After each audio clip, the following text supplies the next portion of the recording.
的东西？娘娘，这是内务府刚送来的西湖龙井啊。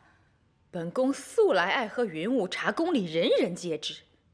现在本宫还没有落魄，这御茶坊就如此作贱，送些什么乱七八糟的东西来敷衍？娘娘息怒，今年庐山连续大雨，泡烂了茶根，不是御茶坊不送，实在是没有啊。本宫不信，去把上茶证给我找来。这还不快去！是。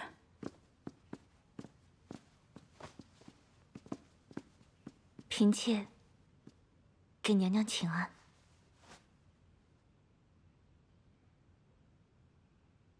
这个时候你还敢来？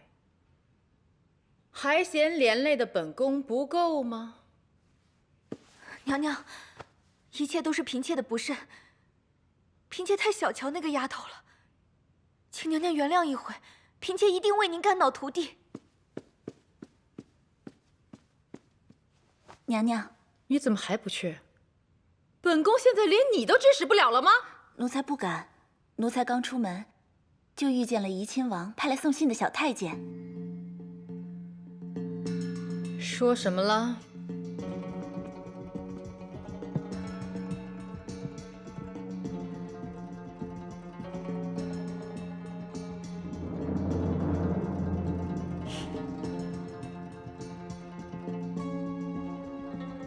去回禀怡亲王，让他秉公处理就是了。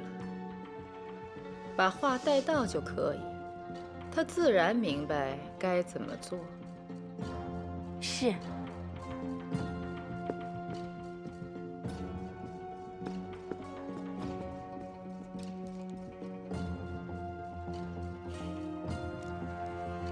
本宫可以原谅你，只是长春宫那只蹦来蹦去的跳蚤，实在碍眼。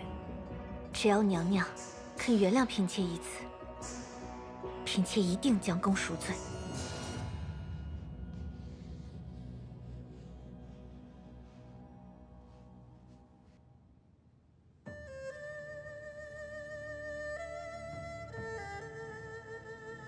娘娘，您在想什么呢？我担心长寿，他狱中生病，没人照顾。银子都已经送出去了，主母一定会想办法托大夫进去的，您就放心吧。长寿是不争气，总是惹是生非，可他始终是我的亲弟弟，从小到大，处处护着我，敬重我。知道我要进宝亲王府，哭得眼睛都红了，非闹着要一起跟了去。后来被阿玛痛打了一顿，一拐一拐的来给我送教。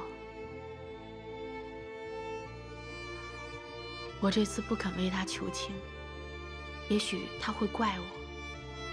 娘娘，能做的您都做了，少爷知道您的心，不会怪您的。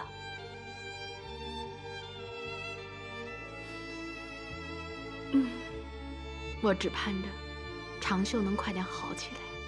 会的，一定会的。你盼着长寿好起来，继续祸害朕的江山吗？臣妾恭请皇上圣安。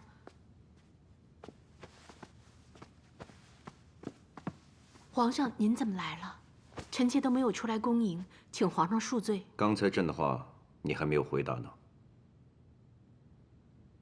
皇上，长寿太年轻，一时糊涂才会犯错。但臣妾知道国法，所以不会为他求情。只是担心他在狱中受苦，这也是人之常情。皇上又何必苛责呢？你弟弟是年轻糊涂，你那位好阿玛呢？你是不是要说，他是年纪大了才会更糊涂呀？皇上，臣妾的阿玛向来都秉公办事，兢兢业业，唯一就是教子不严。皇上何出此言？今日怡亲王上了奏折，说你的阿玛纳尔布亲自给他献了银子。不可能！阿玛为何要给怡亲王送银子啊？因为朕命怡亲王参与会审，纳尔布请求怡亲王对长寿从轻发落。皇上，臣妾阿玛何等廉洁公正，他哪来的银子拿去行贿啊？贤妃，纳尔布送的银子，是皇后在荔枝宴赏赐给你的那500两。那500两是臣妾送过去给长寿，请大夫医病。您说阿玛用来行贿，臣妾打死都不信。臣妾绝对相信阿玛的为人，倒是您应该怀疑怡亲王的用心。朕为何要怀疑怡亲王呢？朝野上下都知道，怡亲王和高贵妃阿玛高大人走得极近。他诬陷我阿玛行贿，或许是某人的授意。住口！皇上，臣妾相信阿玛绝对不会行贿，臣妾用性命担保。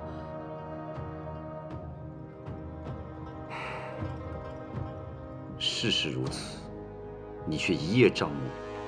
好，朕就准你去监狱，问问你那位廉洁奉公的好阿玛吧。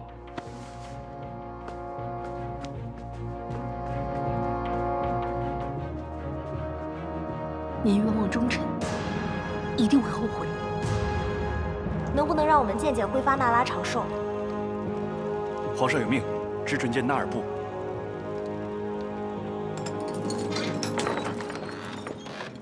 阿玛，贤妃娘娘，阿玛，都什么时候了，您还顾这些？不管怎么样，我永远都是您的女儿。是皇上让你来的。皇上让我来看看你。臣无颜面对皇上，实在有负隆恩呐。阿玛，这不是你的错。怡亲王素来与高家勾结一党，我又从不肯向高贵妃低头，极有可能是他落井下石，是女儿连累了阿玛。阿玛，你放心，我一定会拼尽全力，为你洗刷冤屈。女儿这就去求皇上重新审案，还你一个公道。别去，千万别去！为什么？阿玛，你不会是……阿玛，对不起你呀，对不起辉发那拉全族啊！都是阿玛的错，都是阿玛一时糊涂，犯下了大罪。阿玛，你素来看不起那些藏污纳垢的官员，20多年来从没有收过一分不干净的银子，你怎么会去行贿？怎么可能？本来我也不想这样，可你额娘她寻死觅活的，逼着我到处求人，总算饶了长寿一命。唉，长寿是阿玛的独子，唯一的根苗。你说我为了救长寿，你就给怡亲王送了贿银。那你从前教我的话呢？你说做人可以什么都没有，但一定要有良心。你说一生为官，绝对不会破坏法纪，违背初心，不求高官厚禄、富贵显达，只求坦坦荡荡、无愧于心。我在宫中，不论过得何等艰难，我都照你说的去做。如今你却告诉我，你送了贿银。阿玛，我相信你说的每一个字。我一直以你为自豪、骄傲，可是今天你竟然……是我的错，淑臣，你原谅阿玛吧，对不起，对不起，你帮帮阿玛吧，你救救阿玛吧，淑臣。珍儿，我们走。淑臣，淑臣，淑臣。书生，你不要走啊！书生，这天底下只有你才能救我了，书生啊！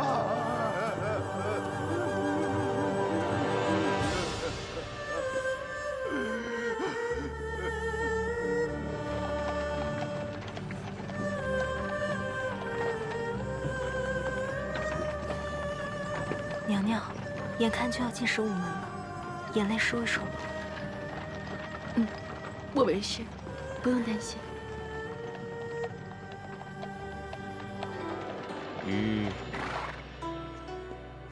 贤妃娘娘，您娘家太太来了。书生，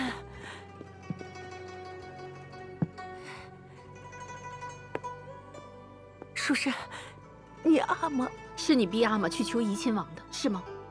额娘不能看着你的亲弟弟就这么掉脑袋了，额娘也是没有办法。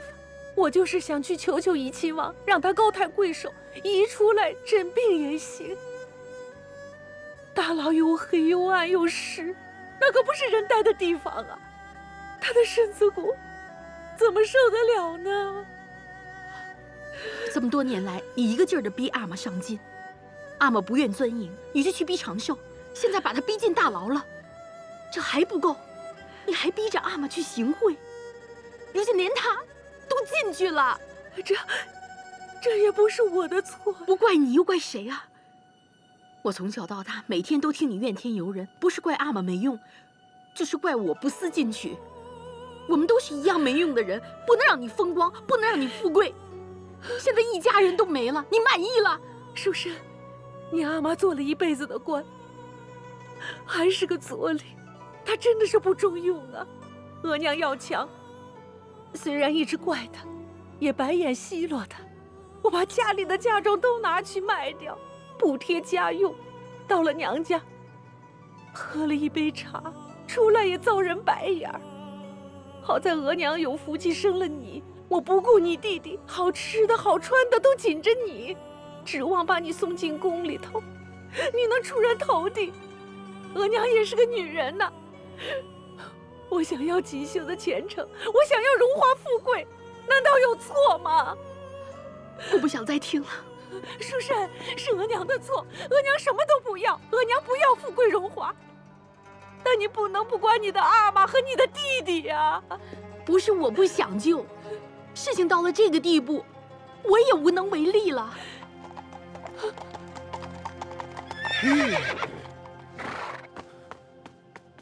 主母，少爷他没了。夫人，什么？贤妃娘娘，少爷他病情急转直下，没救回来。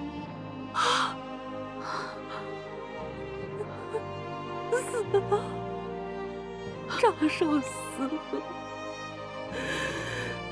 你的亲弟弟死了。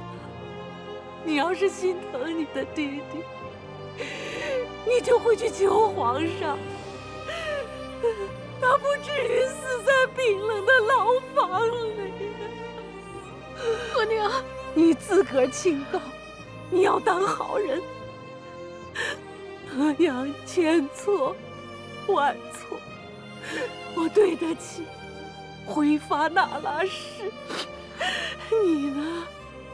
你在这紫禁城里活得连狗都不如，你对得起谁呀？额娘，你给我听好了，回发那拉书生家破人亡，都是你的错。我这一辈子最后悔的事情，就是生了你这个无能的女儿啊！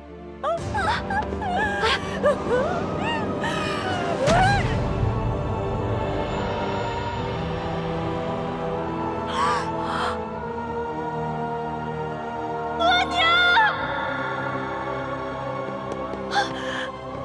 来人，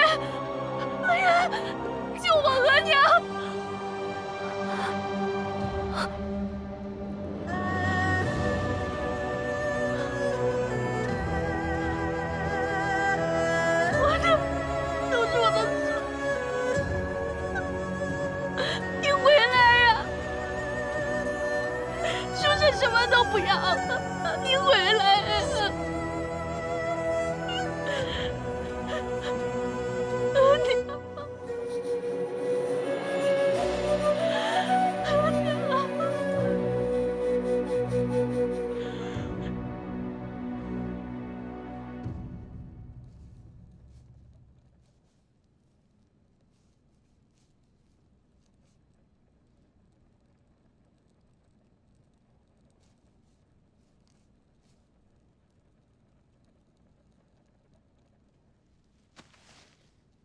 璎珞，你也来写一写。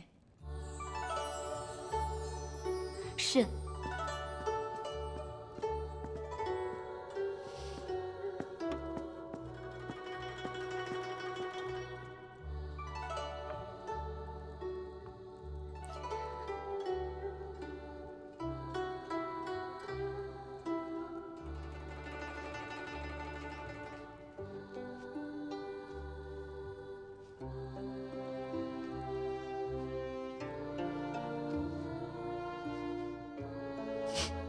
天哪，这到底是写字还是毛毛虫啊？正是因为写的不好，才要向皇后娘娘学啊。娘娘那手好字，你写100年都比不上。学生怎么能跟老师比啊？这不恭敬。你真是无赖！娘娘何时要收你做学生了？奴才斗胆，一时失言。璎珞说的没错，正是因为不会，才要好好学习练字。璎珞，你这么聪明，相信将来一定可以学得一手好字。能有你这个学生，本宫很开心。娘娘，不好了，承乾宫出事儿了。啊！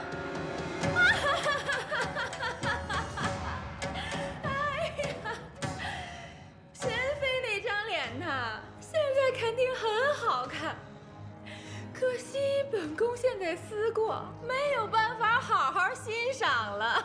娘娘，嫔妾不明白，原本您可以用纳尔布行贿一事要挟贤妃，为什么要做到现在这一步呢？哼，这个女人呐，太固执。安贫乐道能当饭吃吗？本宫3番4次的延揽她，她不识抬举，本宫又岂会再给她机会？哼！娘娘说的极是，那贤妃不识好歹，是该给她点颜色看看。不过毕竟皇后已先施恩于她，无论娘娘现在做什么，她都不会有半点感激，倒不如杀鸡儆猴，叫紫禁城的人看看我们娘娘的手段。手段？本宫啊，要是有手段，也就不会纵容一个贱婢撒野了。那是皇后一直护着那个奴才，他又是个泼皮无赖，什么事儿都干得出来。咱们有所顾忌，反倒是投鼠忌器了。不过，咱们杀不得，自然有人杀得呀。谁？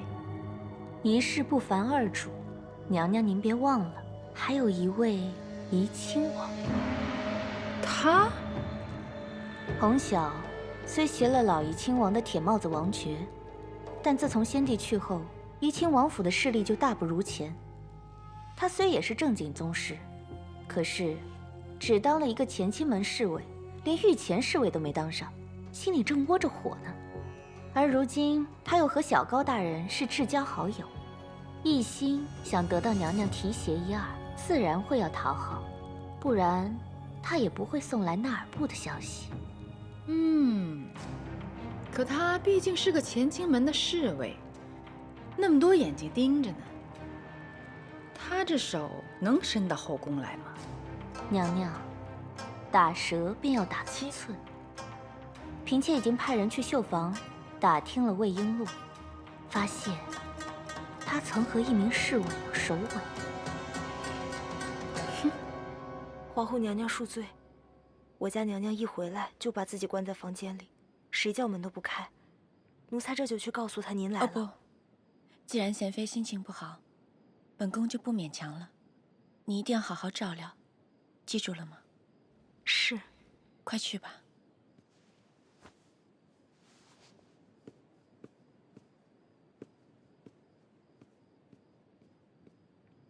走吧，去养心殿。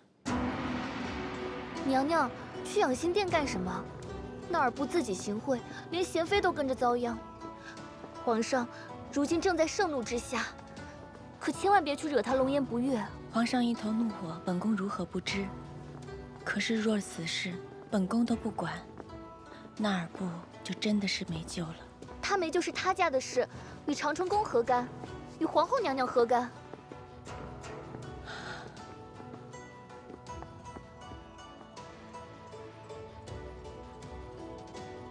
璎珞，你怎么想？皇后娘娘并非干涉政务，而是同情娴妃娘娘。对，我同娴妃相处多年，深深了解她的为人。她宽容大度，坚守正道，帮助过不少的人。若这样的人居然会有这样的下场，岂不是上天无眼？所以本宫想帮帮他，救救他父亲。那您说话可要迂回着点儿，别惹皇上生气了。皇上何等聪明，在他面前迂回，不是等于自找麻烦吗？那你说如何？当然是直言不讳。不过要换一个说法，不是替那尔部求情，而是替娴妃娘娘求情。有什么区别啊？区别可大了。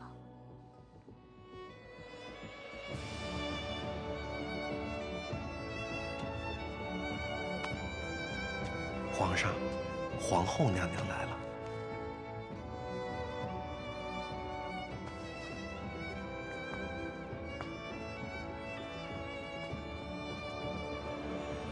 臣妾给皇上请安。皇后怎么来了呀？臣妾听闻皇上近日吃了不少荔枝，连膳食都不大用了。这荔枝叶晒干煎茶，消火去乏。皇上您试试。璎珞，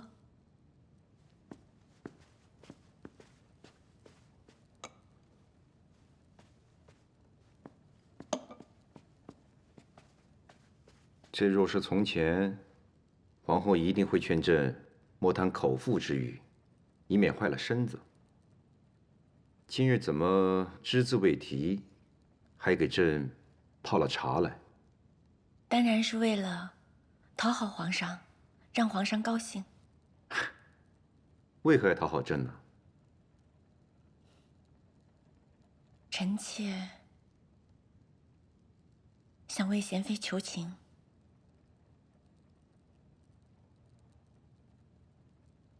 皇后，皇上，臣妾知道，后宫不得干政，但臣妾不是为了那尔部大人来的，而是为了娴妃。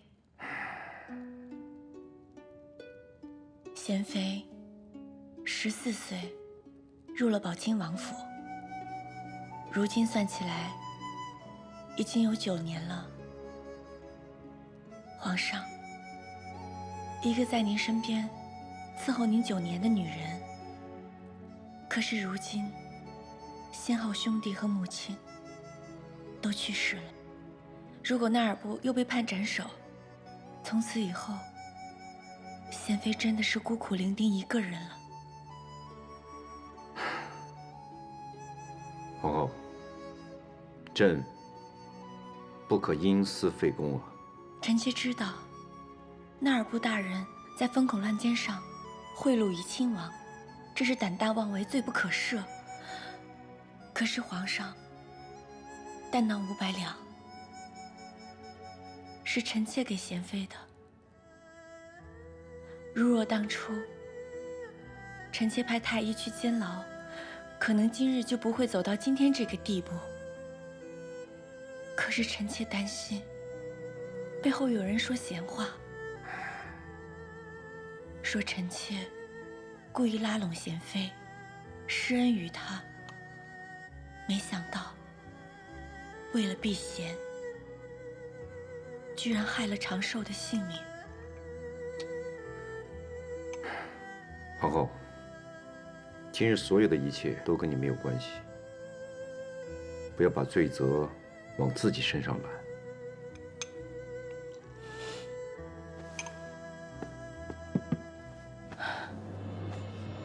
臣妾恳求皇上放那尔部一条生路，就算是给贤妃留下一点体面，否则的话，不但贤妃会痛不欲生，就算是臣妾，也会内疚一辈子。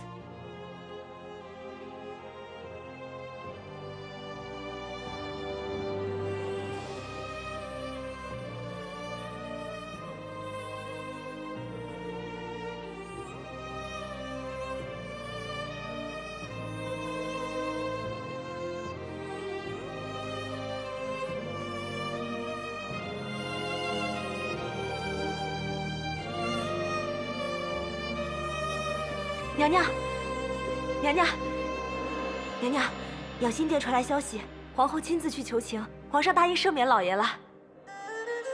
出去。娘娘，我叫你出去。是。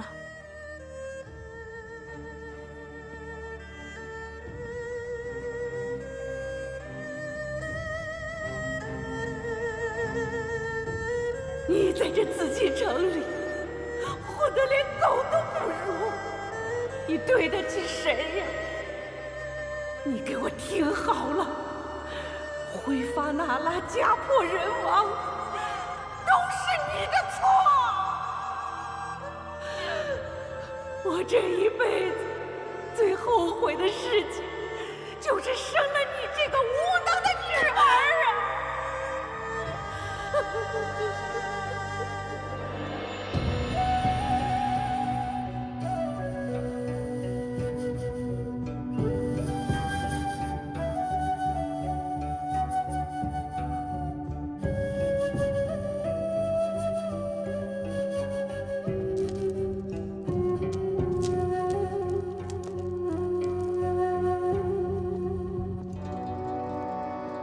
娘娘，这么早您要去哪儿啊？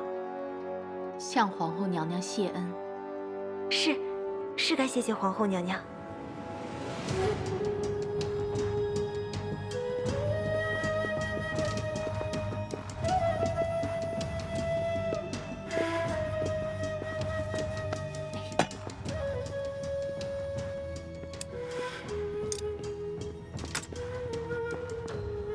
奴才给贤妃娘娘请安。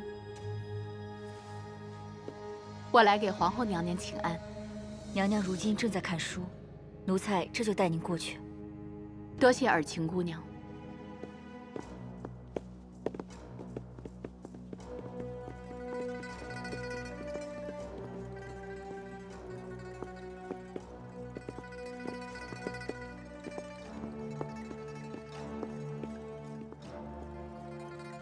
看什么呢？还不快干活！贤妃娘娘有点不一样了。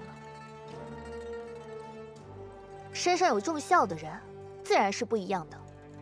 快干活！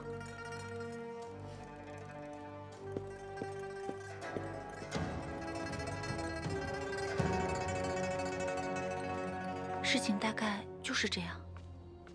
那奴才回去了。怡亲王。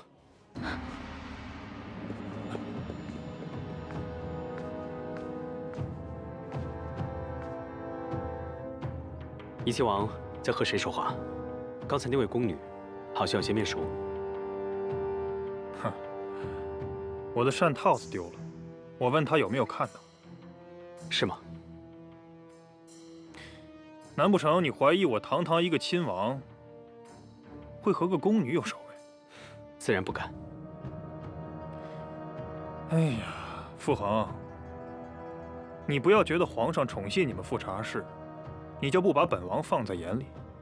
我9岁袭爵，是大清世袭罔替的铁帽子王。你想越过我，还早呢。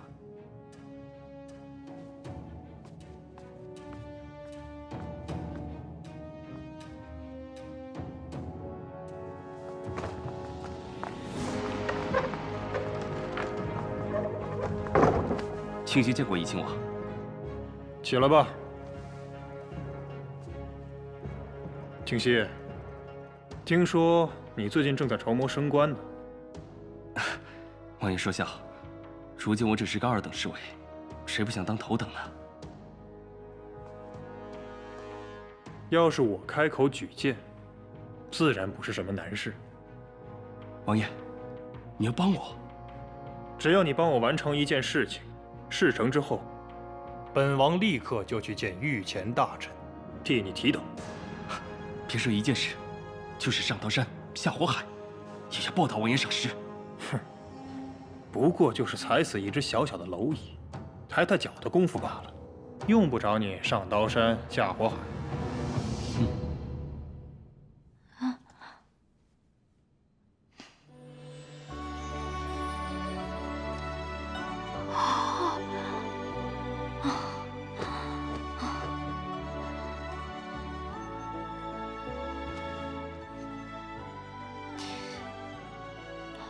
有天下者，天下之主；有一国者，一国之主。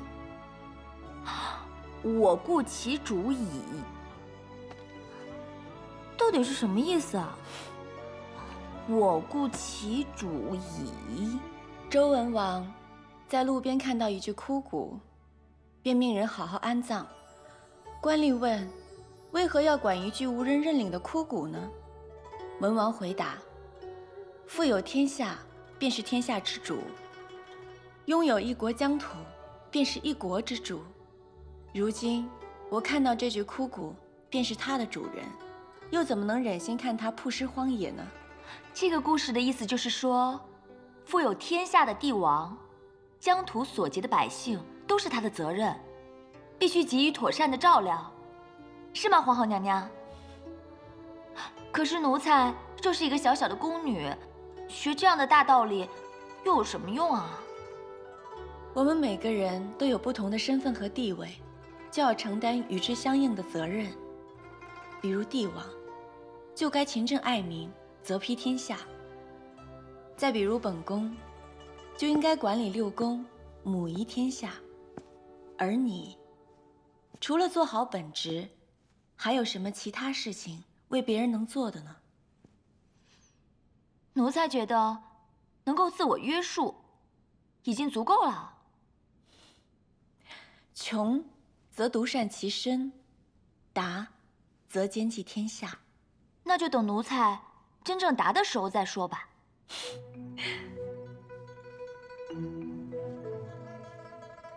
璎珞，你的手肘一直在发抖，怎么能写好字呢？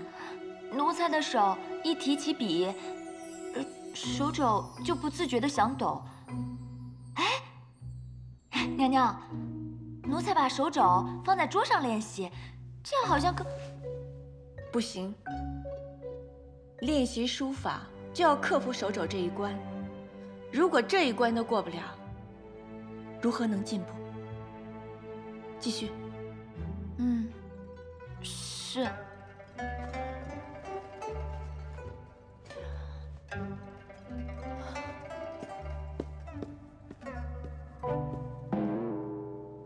珞，你在干什么？来人，快来人啊！璎珞，你有什么想不开，偏要上吊自尽，这么严重？璎珞，你怎么了？璎珞，你疯了！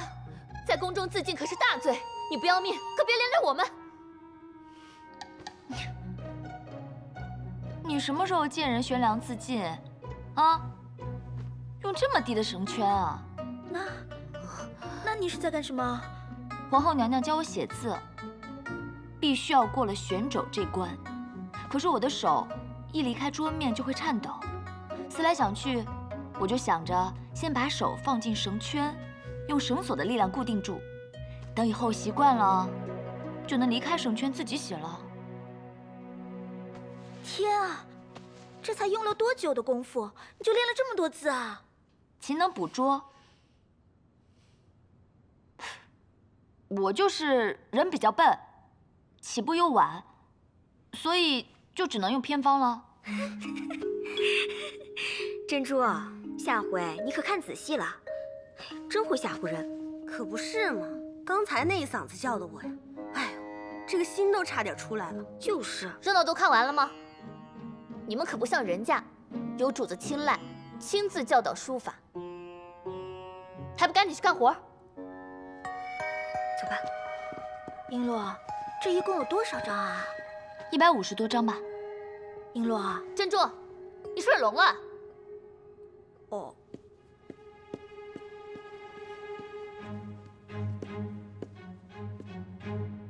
魏璎珞，别以为会讨主子欢心就了不起，小心爬得太高，摔死你！爬得高，风光一时，也比费尽心思爬不上去要好。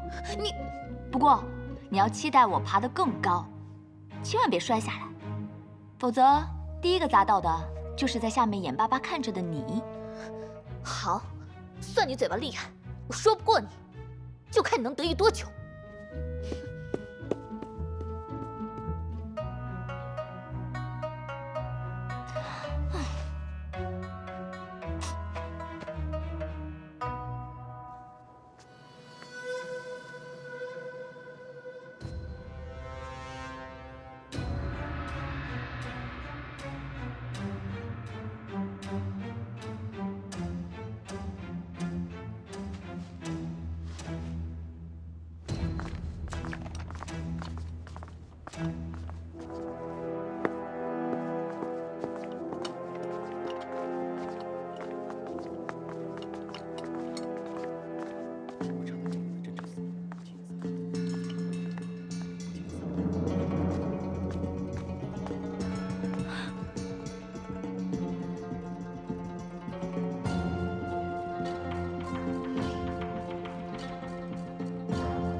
我喷的好细呀，我喷的才细呢，是吧，姐姐？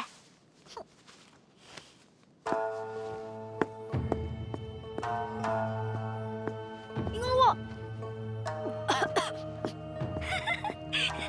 瞧瞧，璎珞你回来了。璎珞，璎珞，他怎么了？尔晴，主子现在多器重魏璎珞，一会儿不见，就急着找2回。我说他心机深，你还不信？现在别说我了，就连你都快没地儿待了。好了，明月，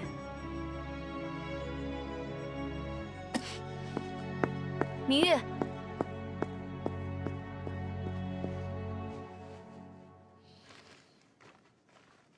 璎珞好像有什么心事。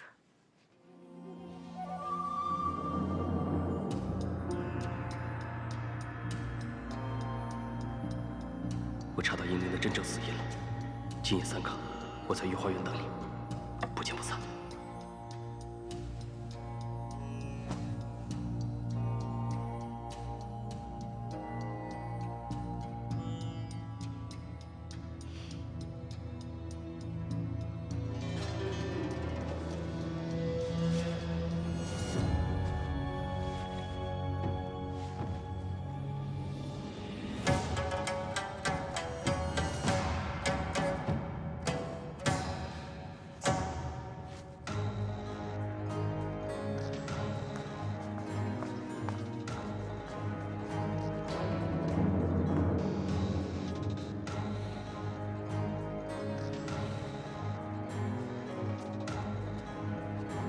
怎么了，父后？怡亲王最近似乎和庆熙走得很近。庆熙盼着早日提斗，攀附着怡亲王，又有什么奇怪？庆熙想往上爬不奇怪，奇怪的是，怡亲王又为何要屈就呢？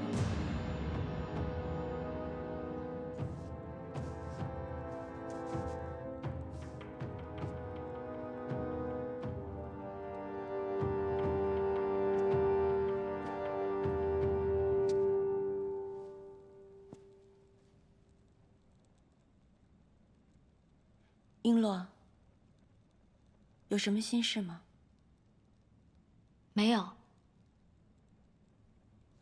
还说没有？看你的皱子，中间少了一笔。娘娘，奴才……如果要是累了，就早点回去歇着，心不在焉是练不好字的。奴才无事。那就好好练。是。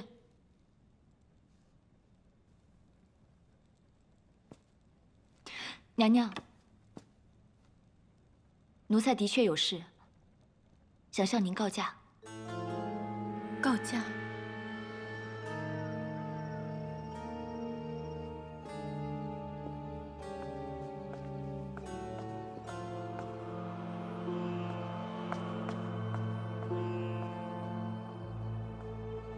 魏璎珞，放！来人啊！有贼！站住！有贼！快来人呐！打他！就是他！打！别打了！就是他！住手！我是乾清门侍卫，你们想干什么？这是后宫，乾清门侍卫不在乾清门当值，跑到御花园来干什么？这本来就是大罪。打！重重的打！打！住手！继续打！住手！瞎了你们的狗眼！本王还在这儿呢。起来吧。这是怎么回事啊？是他，魏璎珞，秘密约我到御花园，他是要勾引我。勾引你？我对你不假辞色，你勾引不成，才会恼羞成怒。你也不照照镜子，凭你也配？纠结众人，动手伤人。王爷，他悄悄约会我的事情，我早已上报给你，你可要为我作证啊！严惩这个不知廉耻的宫女。都听到了吧？给我拿下！我是皇后娘娘身边的贴身宫女，没有皇后的首肯，谁敢动手？事到如今，你还不知悔改？你若不是私会庆熙，又怎会出现在这儿？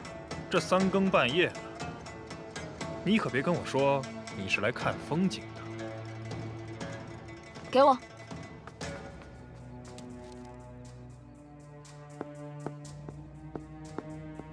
看清楚了吗？天气渐渐热了，主子闻不惯驱蚊草的味道，我特意来采夜来香，就遇见了这个登徒子。我不打他，我打谁？若是真要说成幽会，我怎么会带这么多人啊？等着让人观看吗？我不想听你狡辩，有什么话，咱们慎行私说。带走。大半夜的都在闹什么？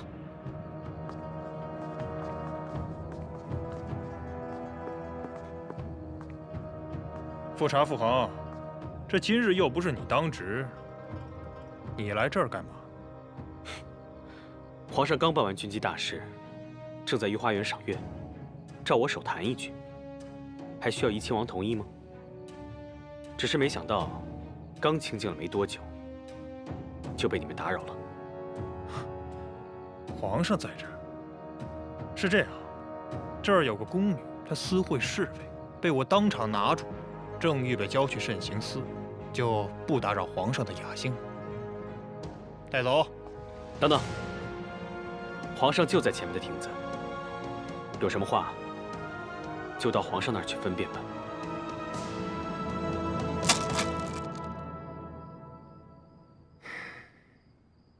这难得有心情坐下来下棋，便被你们给搅和了。这是御花园还是菜市口啊？都嚷嚷什么？怎么又是你啊？皇上，奴才也不想打扰您的雅兴，是傅恒非要把我们给带过来，说要让您来公断。这等小事，奴才自会处理。皇上，若是后宫的事，应由皇后裁决。可今天这件事关乎乾清门的侍卫，还请皇上圣裁。皇上，朕又不聋。若是你有办法处置，还会闹到这儿来？到底什么事儿？说说吧。皇上，这宫女私下勾引奴才，被严赐多次拒绝，但死心不改。今日趁着奴才当值，约奴才3更时分到御花园来。奴才早已知道，宫女不得与宫中侍卫往来。我便将此事报给怡亲王，怡亲王震怒，说事涉宫廷风气，不可轻纵。于是特命奴才前来等候，抓住魏璎珞，以正风气。他约会你？皇上，紫禁城内的侍卫大多出身高贵，前程远大，这就免不了有一些水性杨花者会扑上来。奴才辖下甚严，曾3令5申，严禁此事。侍卫们人人自省，不敢侵犯。而魏璎珞身为长春宫的宫女，偏偏不知廉耻，屡屡犯禁。庆熙已经严词拒绝她多次了，可她却仍然是纠缠不休。奴才深知乾清门侍卫不得擅自离开岗位，但为了刹住这等不正之风，奴才只能铤而走险，设下陷阱诱其上钩。宫女犯禁，应由后宫处置。什么时候轮到你怡亲王越俎代庖？一旦传扬出去，岂非可笑？我们是乾清门侍卫，承担一切安全责任，并负紫禁城稽查之责。皇上，况且事涉庆熙，自然不可等闲视之。你可以告诉慎刑司，由他们处置。魏璎珞是皇后娘娘的贴身爱婢，皇后娘娘若铁了心庇护，谁又敢多说半句？皇上，奴才早已明言，今日是为皇后采夜来香制作香包，是皇后娘娘体恤，特意派了几个小太监一同来御花园。若是说要幽会，怎么会带这么多人呢？那是因为我拒绝了你。你约我到御花园，令人埋伏一边，将我当贼一样痛打一顿。你这是求爱不成，故意泄愤。齐家侍卫，你怎么一出口就是瞎话呢？你知不知道无耻二字怎么写？好了，你们双方各执一词，朕不想替你们辩解。证据呢？皇上，我有证据。皇上，这是魏璎珞派人送来的信件，请您检阅。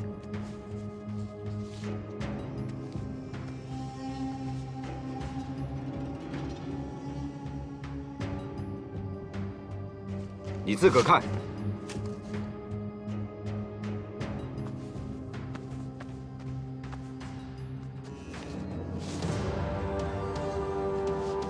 把他带下去。皇上，皇上，这封信不是奴才写的。朕听闻你在跟皇后学习书法，但你这字儿歪歪扭扭，极为可笑。你还想骗谁呢？奴才也有证据。这是什么？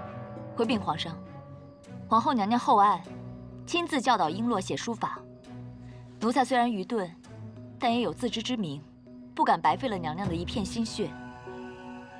这1个月来，奴才认真练习，从来不敢偷懒，尝试了各种办法练习写字。为了对比优劣，看自己是否进步，特意把每一张写过的字都排上了序号。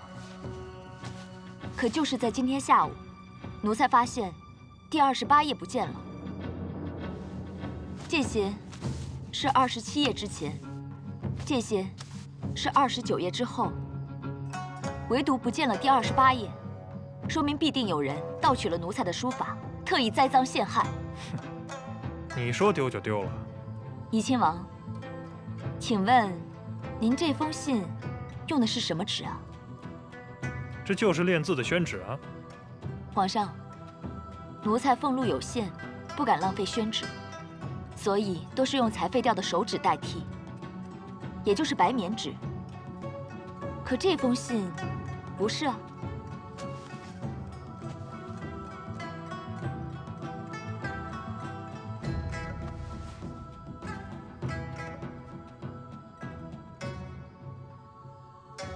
皇上，庆熙提供的这封信，纸张洁白稠密，纹理细致，是出自安徽泾县的生宣，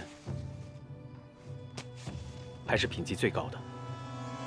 魏姑娘的这些纸，只是宫内用来制作手纸的白棉纸。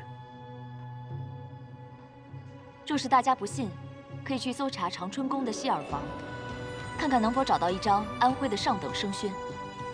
所以，是有人偷了奴才的书法，然后故意模仿奴才的字迹，特意栽赃陷害，却没有注意到纸质的不同。那也可能是你故意避嫌，未必整个长春宫上下就找不到一张上等的生宣。不是奴才厚颜，是皇后娘娘说的。这150张纸排列开来，我每天都有进步。你们为了防止我发现，不敢动最新的，只能从中间抽取。而第28页纸，正好是1个月前写的，只要和这2日写的字做对比，便可能知道高下。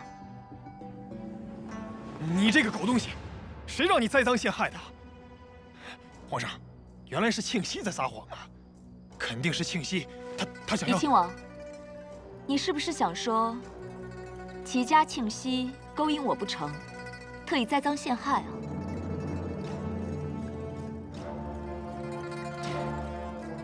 齐家侍卫，你都亲耳听到了吗？怡亲王嫁祸不成，正准备一脚把你踢开呢。若这个时候你再不说实话，可没人能救得了你了。皇上，是怡亲王威胁奴才，故意陷害魏璎珞姑娘。奴才不知道他为什么要这样做，但一切都是他指使的。奴才可以对天发誓。洪晓，你堂堂一个亲王，竟干出这种鸡鸣狗盗的事儿，还要不要脸皮了？皇上息怒啊！您千万不要听信这个狗东西的一派胡言呐！他这是攀扯魏璎珞不成，想拉奴才下水啊！皇上，奴才一知道书法丢失了，便立刻禀报了皇后娘娘。经过娘娘特许，才带了众人来搜查背后弄鬼之人。可是奴才万万没有想到，此事与怡亲王有关。毕竟奴才身居内宫，与亲王素昧平生，更遑论有所得罪。怡亲王，不知您为何污蔑奴才？我说了，这都是庆熙所为，我不过是受他蒙蔽，你不要血口喷人。奴才思来想去，怡亲王不光是冲着奴才来的，或许还想要拉长春宫下水。皇后管理6宫，地位尊崇，必定有人看着眼热，想要借此诋毁。有什么比皇后身边的亲信勾结外男更糟的呢？有个这样的罪行，你们就会质疑皇后管理6宫之能，甚至借此为难，伺机夺权。我说了，这就是个误会，哪有你说的这么可怕？可怕的不是奴才的猜想，而是暗地里设计一切的人。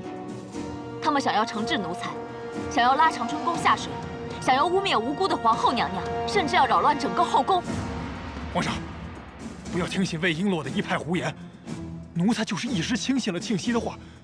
奴才与皇后无冤无仇，素来还敬仰她的为人，怎敢坏娘娘的名声？请皇上明鉴。皇上，奴才冤枉，皇后娘娘冤枉，整个长春宫上上下下冤枉！全都闭嘴！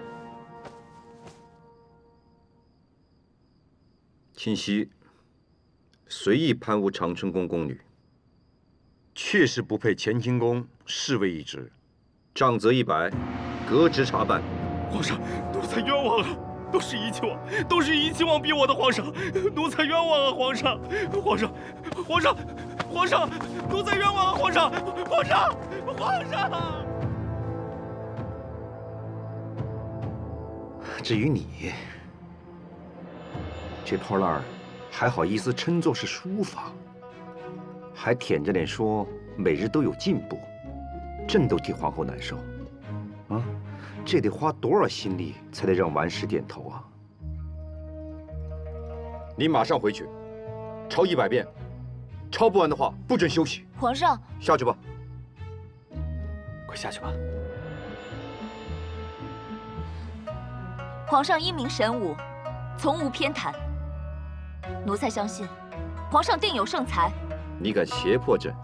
皇上，魏璎珞是受了冤屈，一时义愤，口不择言，请皇上息怒。滚下去。是。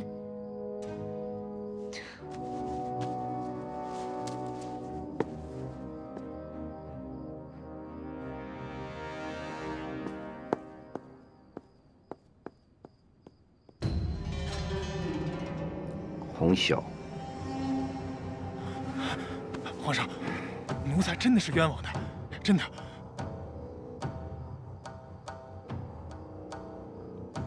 冤枉！冤枉！知道你头上这顶帽子是哪儿来的吗？这是13皇叔为大清殚精竭虑，为皇阿玛奉献一生，才换回来的。你作为皇叔的嫡传后裔，本该尽忠尽责，竭诚报效。可你呢，整日里怨天尤人，怪朕不给机会。可你怎么不想想自己的做了些什么？宫女、侍卫、幽会，哼！你把紫禁城当什么？把你自己当什么？这可笑幼稚的案子非得要朕来审理，为什么？因为丢人呢！丢人！丢人，你知道吗？你丢了13皇叔的脸，丢了爱新觉罗家的人。皇上，奴才知错了，奴才真的知错了，皇上，皇上息怒，怡亲王只是一时糊涂，看在老王爷的份上，宽恕他这一回吧。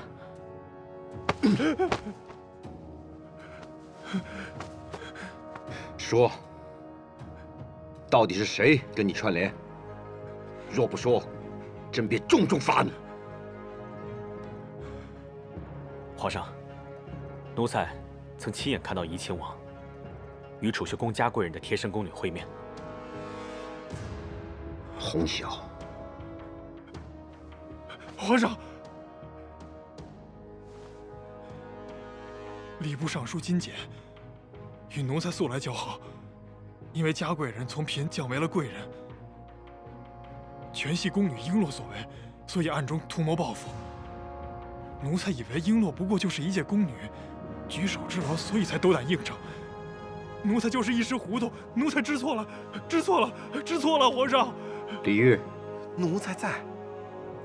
即刻到储秀宫去宣旨。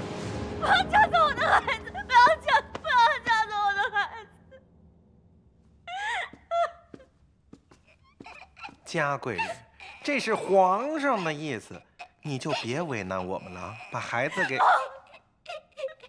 永春是我的儿子，皇上怎么可以把他带走？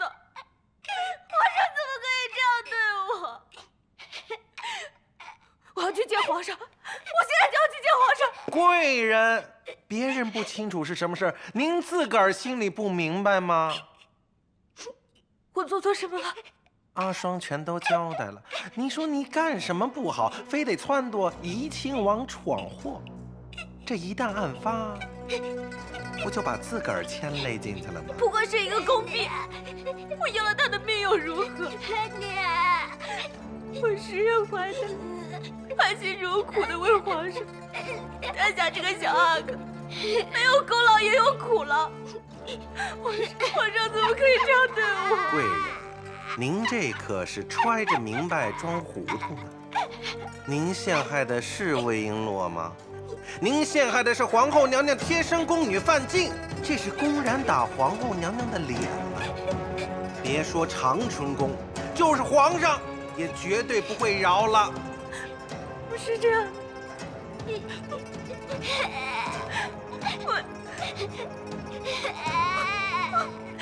我也是逼不得已啊，李公公。嘉贵人，你是受谁逼迫呀？奴才给贵妃娘娘请安。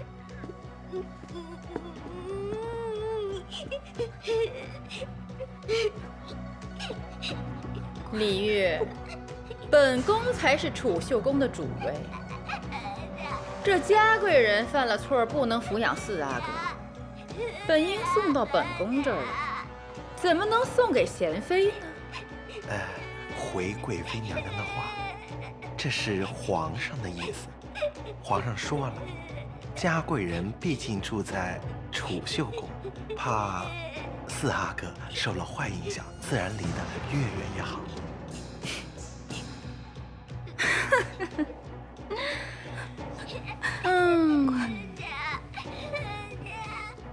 来，让本宫看看。娘娘，过来呀，过来呀！娘娘，娘娘，给本宫看看。别哭了，本宫瞧着都心疼。紫禁城能有多大？就算在承乾宫，本宫一样够得着。娘娘，来，乖乖去吧。娘娘，娘娘，娘娘，有朕，有朕，奴才告退。有朕，我的孩子，闭嘴！有朕，没用的家伙，哭得本宫心直烦。皇上不过是给你个警告，把四阿哥送去承乾宫，又没说不准你去探望。贵妃娘娘，贵妃娘娘，贵妃娘娘。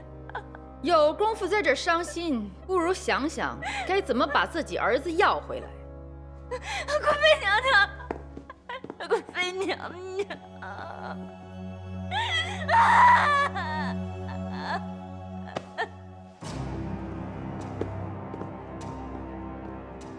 贵妃娘娘，您是有意收养四阿哥的？本宫想要孩子可以自己生啊，为什么要抚养一个笨拙的孩子？那您是？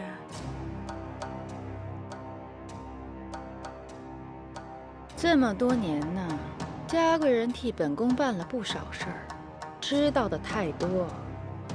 但只要四阿哥在，他就翻不出什么花儿来。娘娘英明。那这次四阿哥被带走，还能要回来吗？那就要看嘉贵人自己的本事了。皇后娘娘，皇后娘娘，你就饶了我吧！来走。皇后娘娘，皇后娘娘，求你饶我一命啊！皇后娘娘，真是没想到，我们长春宫也有内应。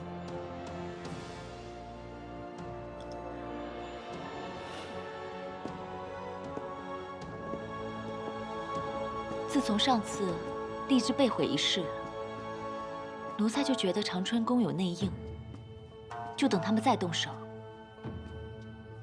谁知道他们这么快就忍不住了，竟然再次铤而走险。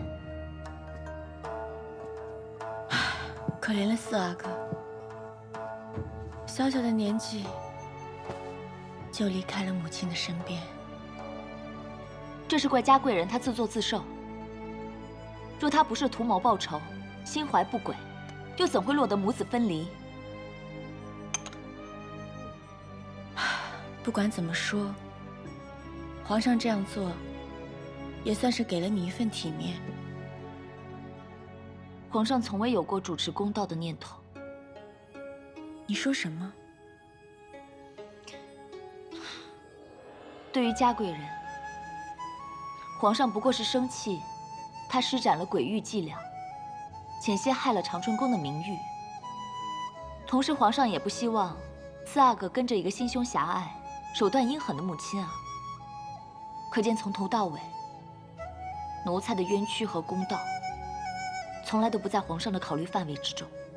璎珞，若皇上真的要主持公道，又为何只是轻拿轻放，带走了四阿哥？嘉贵人毕竟是四阿哥的亲额娘，皇上这样做是要给四阿哥留下一份体面。就算是这样，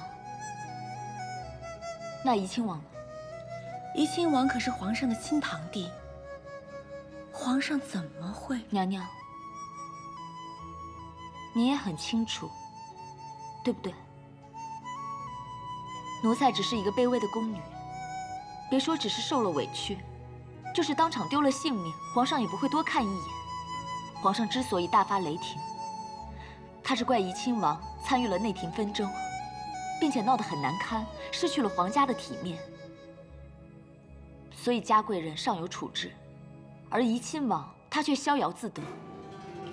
怡亲王毕竟是13皇叔的亲儿子，大清堂堂正正的铁帽子王，皇上不好苛责。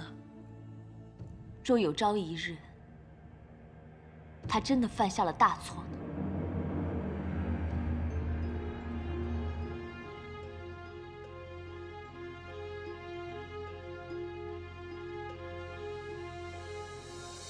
哟，璎珞姑娘，停！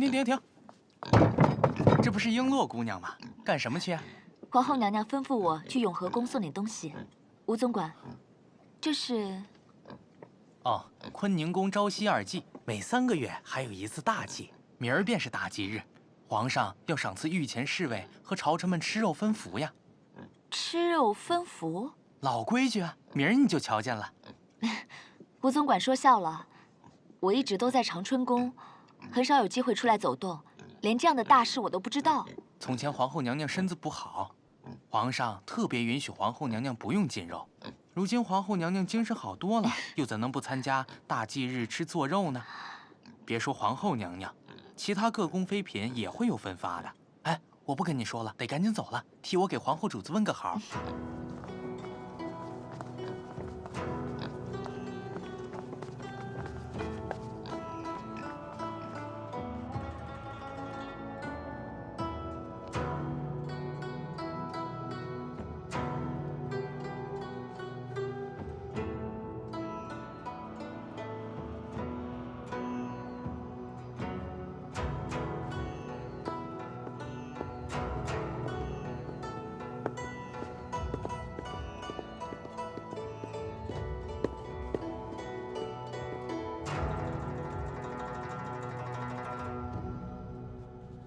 尔晴姐姐，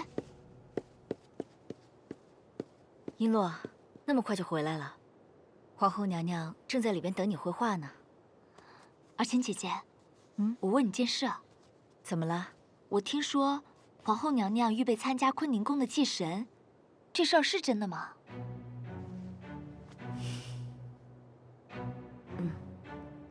我正担心这事儿呢。那做肉，说起来好听。可是白水所煮，没滋没味儿的。有时候，多半是生肉。皇后娘娘素来不喜欢吃这些，有一次，她还吃坏了肚子。那皇后娘娘不喜欢吃，不能不吃吗？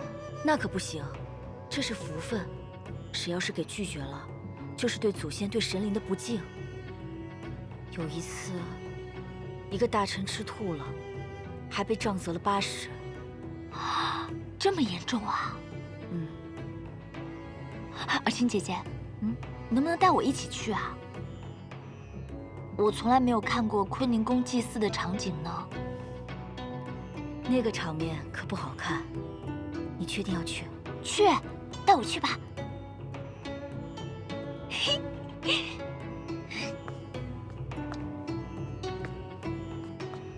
哎，你眼睛抽筋了？不是啦，有位漂亮宫女姐姐来找你了。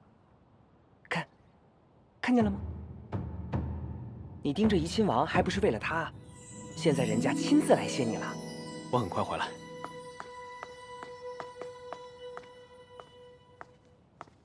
你来这干嘛？有话要问。你想问那天我为什么在御花园？我发现怡亲王与庆熙走得很近，并一直盯着他们。发现庆熙一直在秘密监视长春宫，才会心中起疑。后来庆熙特意调了值守之日，我猜他们要有所行动。所以你是故意引皇上来的？看来我们很有缘分，否则老天怎么会在我最需要的时候，让少爷来到我身边？少爷，谢谢你。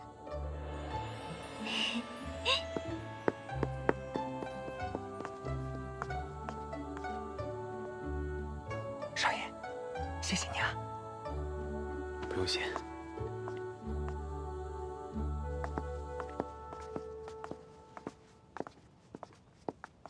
魏璎珞，我是堂堂大清的铁帽子王，你不过是一个低贱的宫婢，你去皇上那儿告了我一状又能怎么样？能奈我何？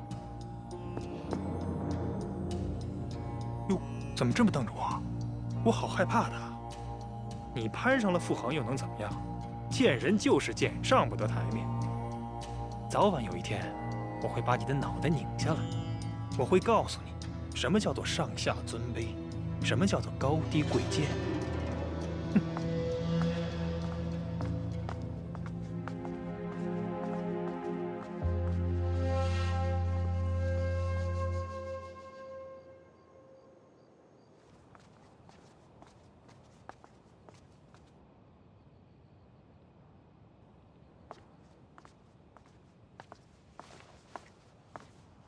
少爷，你们先下去。是。你怎么在这里？等你啊。有事吗？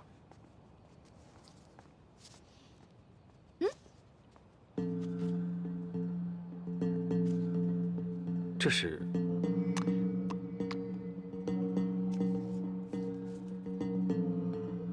椒盐。我听说做肉半生不熟，毫无滋味，经常有人吃吐了受罚，我就特意准备了椒盐，你趁人不注意的时候悄悄抹一点，就能吃进去了。璎珞，这样不妥。哎呀，你就偷偷藏在袖子里面，当场那么多人，谁能注意得到？嘿，我就当你收下了啊。皇后娘娘找我还有事儿呢，我赶紧走了。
上肉！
皇亲国戚就是不一样，犯了错还可以去里头祭祀。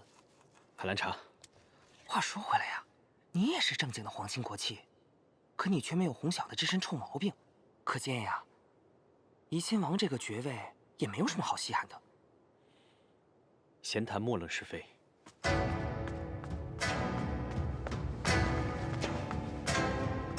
发生什么事了？心急火燎的。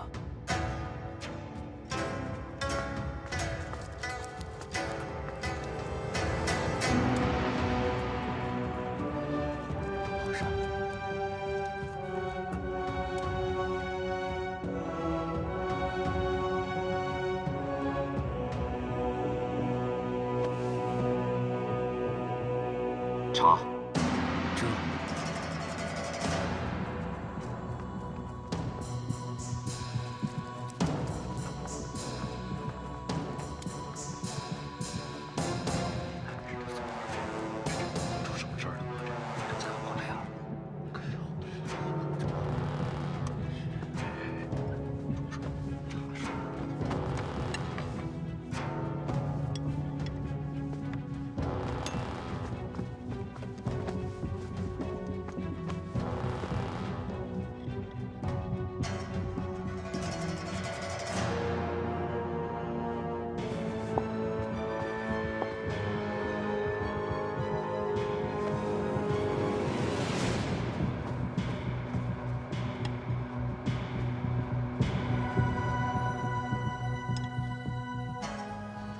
回皇上，查到了。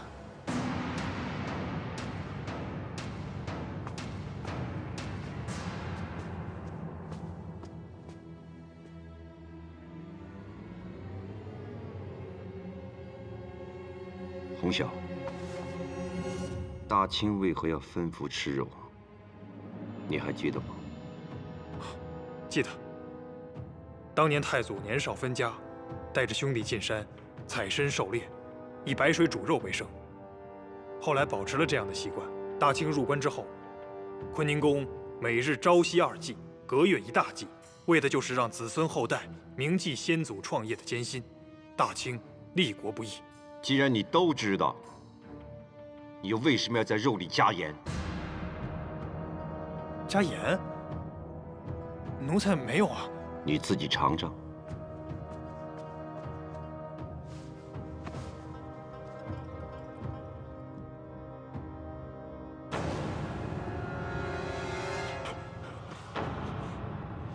先祖都能忍受，你却忍受不了。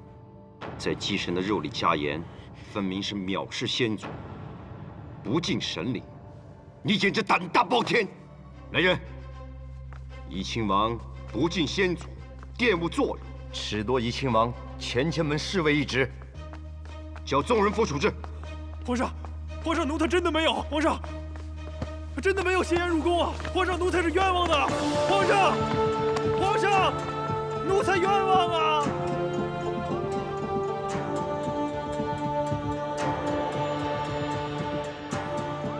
朝夕祭祀，分派作用，这是先祖的福音，神灵的庇护。可是以怡亲王为首的，原本骁勇善战的8旗子弟，也变成了依赖先辈功勋，到处遛鸟逗狗，不务正业的蛀虫。别说是上阵杀敌，连吃做肉也视作苦差。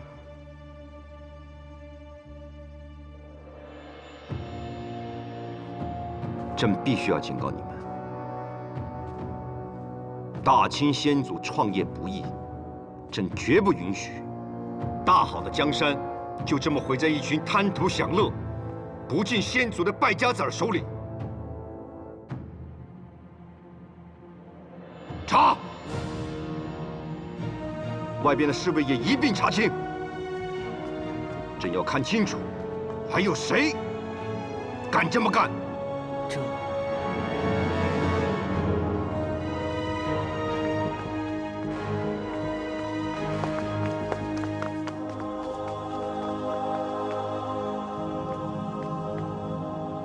查！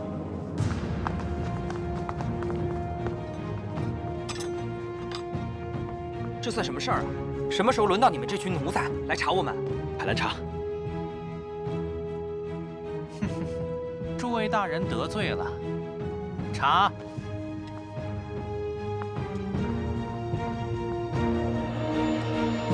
傅恒大人，请。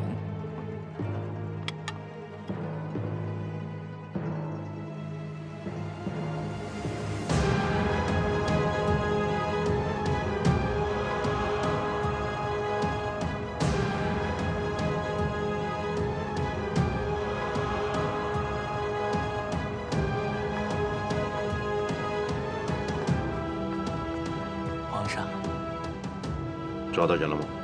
御前侍卫、前清门侍卫全都接受了盘查，并无第2个敢动手脚的。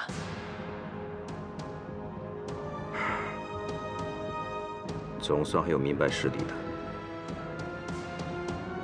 继续进肉吧。这。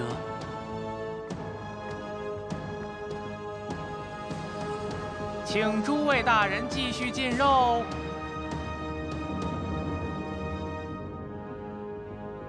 傅恒为什么没被抓住？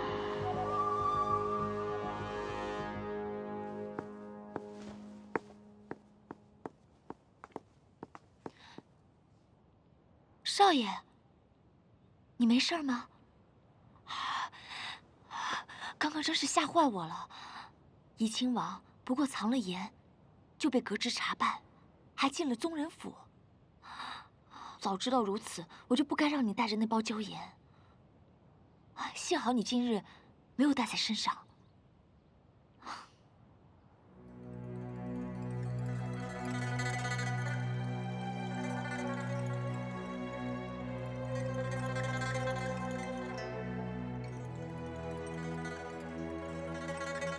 原来你早就发现了。是你告发的怡亲王。是。你，我怎样？你是要责怪我不该揭发怡亲王，因为他是大清的铁帽子王，宗室子弟，皇孙贵胄，所以他让我跪我就要跪，他骂我是贱人我就要全部收着，是不是？我告诉你，我是出身低微，但我也不会任人欺凌。他毕竟是亲王。沧海桑田，世事变幻，从前山峰峦起，将来一马平川。这个世上哪有一成不变的道理？你不但睚眦必报，还胆大包天。我不过是要给他一点教训。我告诉他，哪怕是蝼蚁也能撼动大象。凡欺人者，他日必为人所欺。那我呢？你能逃过一劫，是早就起了疑心。不，我只是不愿意违背先祖的训示，才丢了眼包。表面上看，少爷真是个君子，可世上哪有毁人清白的君子？你再三设计，是因为阿满，是不是？是。如果我告诉你我没有做，你信吗？你觉得我信吗？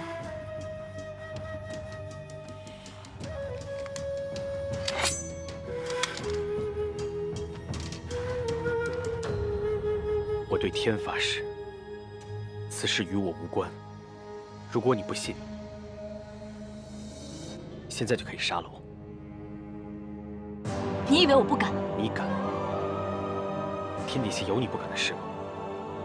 但是没有就是没有。我没有伤害你姐姐，我没有伤害阿满。你若不信，现在就可以用这匕首刺进我的胸膛。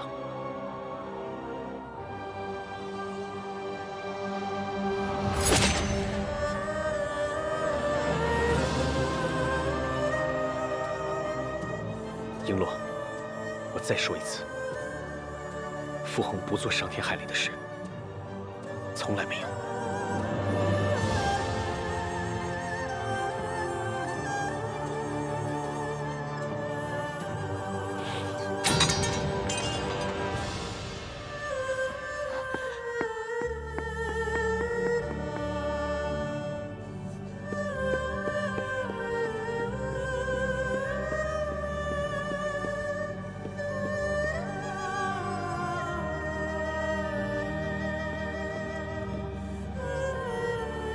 姐姐，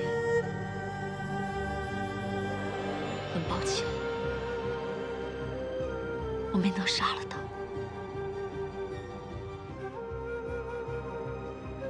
可这里是皇宫，如果我真的杀人，爹要怎么办？